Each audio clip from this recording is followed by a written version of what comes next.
Hi guys, and welcome to my 5 craziest fan theories for the upcoming Star Wars Episode 8. Episode 8 is due to be with us not this coming Christmas, but hopefully next coming Christmas, and after The Force Awakens, which I thought was an absolutely brilliant movie and totally better than the terrible prequels. I'm going to get involved with some of the fan theories and give you a little bit of an opinion on some of them. If you would like me to go in depth into more of these theories, then leave a comment below, and if there's enough traction there, I'll definitely do a video on the individual theories themselves, maybe get a few guest editors in as well to give their opinions, and we can have a proper debate about it. For now, let's get straight into it with our first theory. Theory 1. Rey is Obi-Wan's granddaughter.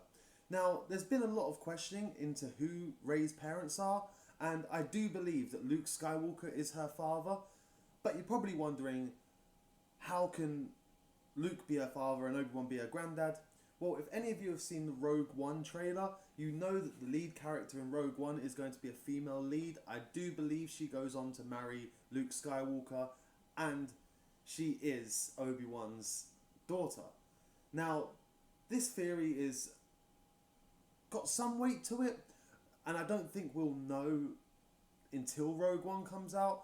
Possibly even until Episode 8 comes out, but it's definitely something to think about. So join the debate. What do you think? Is Rey, Luke and Obi-Wan all now tied into a family tree together? Or do you think Rey's parents are someone different? Maybe that Han Solo and Leia? Or maybe just someone that we haven't met in the universe yet? Theory 2. Luke is actually on the dark side now and remotely controlling Kylo Ren. Now, this is a very wacky theory, very left of field. There's not much supporting evidence for this, but the one thing I will take from it is we never heard Luke speak at the end of Episode 7, and he did have a very dark look on his face. This could be just because he hasn't seen anyone in years. This could be because he feels ashamed. But what if he is somewhere remotely controlling Kylo Ren? Kylo Ren was his student. He could just be controlling Kylo Ren, just telling them what to do, trying to get back at the fact that his father was the way he was. Maybe he believes that the Jedi caused Anakin to become Vader and then holds resentment. And as Yoda says, anger leads to hate, hate leads to the dark side. So that spiraling hate burning inside, especially on his own where he's got no one to talk to and the rage and the anxiety builds up, he could have potentially taken Ben Solo and mind-washed him, basically, brainwashed him into doing these acts and becoming Snoke's apprentice.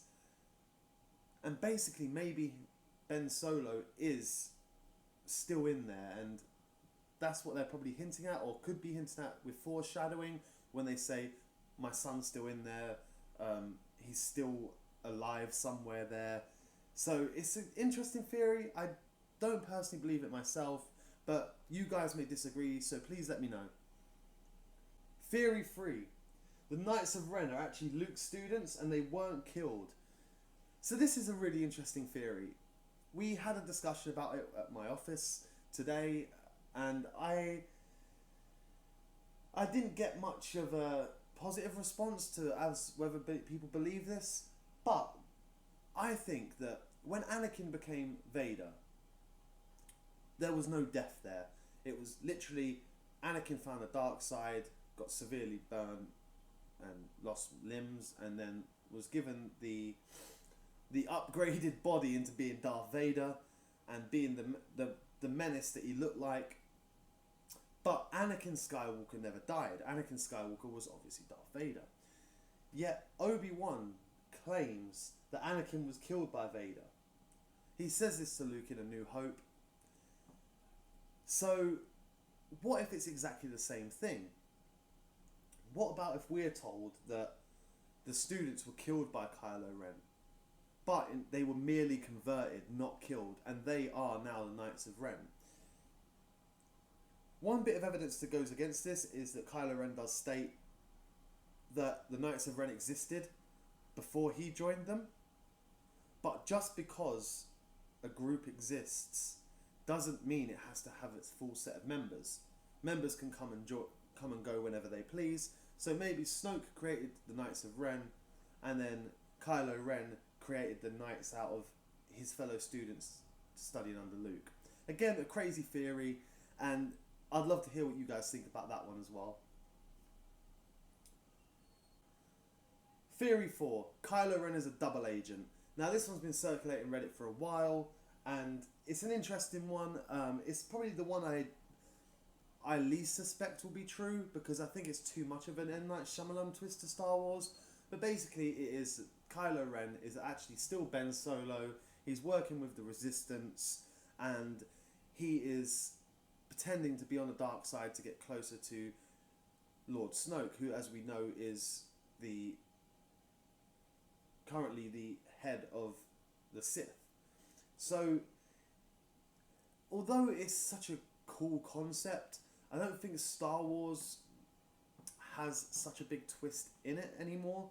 I believe that is too risky of a twist, and also it then means that Han Solo's death would have either had to have been fake or would have had to actually happen, which would still make Ben Solo hated, and surely putting someone through that is very dark, especially considering now Star Wars is run by Disney. I don't think they're going to go as dark as a double agent. I do believe that the story, or this new trilogy, will wrap up with more of a happy ending than it will be a sort of dark twist of seeing Ben Solo going through PTSD of killing his dad. But again, interesting theory, but I just don't see a twist like that happening in Star Wars, if I'm honest. Theory 5. Now, Theory 5 is a big one. This one is the darkest, it's the meanest, it's the craziest, and it's the downright most plausible theory. This theory is R2D2 is Lord Snoke. No, obviously guys, I'm just kidding. R2D2 is far too sweet for that. Plus, R2D2 don't give a shit. R2D2 could probably take out Snoke. R2D2 is the bomb of the Star Wars universe. If anyone disagrees with the fact that R2D2 is not single-handedly the best character, I don't know. I would have to unfriend him. R2D2 is literally the pinnacle of what Star Wars is about. There's no way he could be Lord Snoke. Though he could be the one casting the projection, because he's a pretty damn good projection screen when he works. So, okay guys, that's the end of the video. I hope you enjoyed my 5 crazy fan theories. If you want to see more for us at Word Life Comic Corner, then please subscribe to this YouTube channel, like this video, leave a comment, find us on Facebook and Twitter in the descriptions below, and keep up to date with what we do, because we're going to have loads more videos coming out, including the Word Life Comic Corner podcast, which will have our first episode going on YouTube on Sunday. We will have reviews, everything you can think of, from comics to Game of Thrones to manga, absolutely everything. Whatever nerd, if you want it, you ask for it, we'll subscribe and we'll do it. We'll get on there and we'll produce content by nerds for you nerds. For now, I've been Jay. Have an awesome